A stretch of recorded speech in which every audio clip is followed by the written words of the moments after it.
Welcome back to the Morning News. We continue to follow the breaking news out of Waco, Texas this morning. Federal authorities seem determined to end the standoff in Waco, Texas with David Koresh and his Branch Davidian followers. You can take a look at the live picture right there. And if you look to the right-hand side of your screen, you can see where combat engineering vehicles and Bradley fighting vehicles started ramming the compound early this morning. We are going to get the latest for you from our Robert Vito. Bob? Bob, are you able to hear us? That the game plan is to, and it's a plan that they've been thinking about and working on for more than a week, is to tear down the compound building by building to isolate all the people into a single group. The problem is that they face so many people in such a large area that they could move. One could be in this corner and a dozen in another area, and they want to get them all together. One might speculate all sorts of reasons why they would want to do that. Maybe then any tear gas that they would use would be more effective. And right now what they're doing is they're using reconnaissance aircraft overhead to determine exactly where the people are inside the compound. Each individual, of course, gives off heat, and these sophisticated pieces of technology can isolate each person by the heat that their body gives off, and they can tell exactly where they are inside the compound.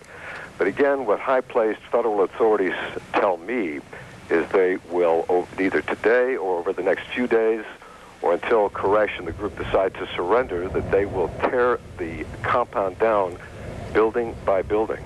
Bob, have they been able to tell you if they have communication going with them right now, even as they continue to use these CEVs and Bradleys to try and ram into the compound and begin this process of tearing it down building by building, as they say? Whether or not they've discussed that with them, I can't say specifically. Just from reports that I've heard, they are in communication with them. I'm sure that they've told them what they're doing, and they're just, I'm sure, hopeful that they surrender, because, of course, the main concern the children that are inside, and that's been the major problem.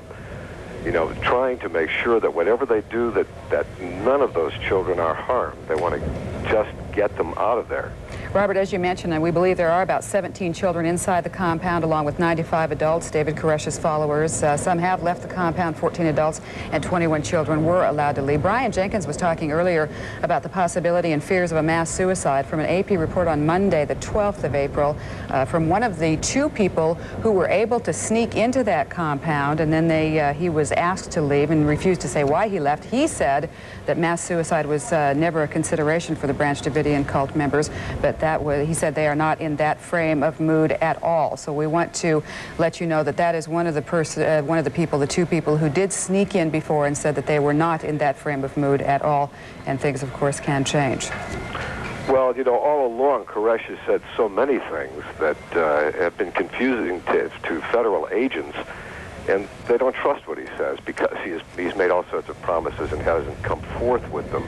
But I believe that there is still a concern that there is a possibility of mass suicide. The bottom line is they just really don't know.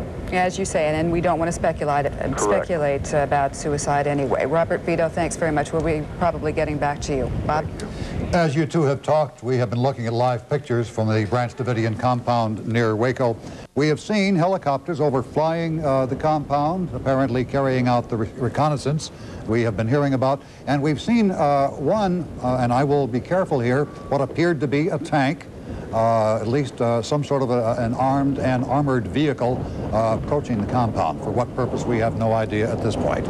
Obviously, whatever is going on in Waco today has its roots in the nation's capital, where the bosses of both the ATF and the FBI live and work.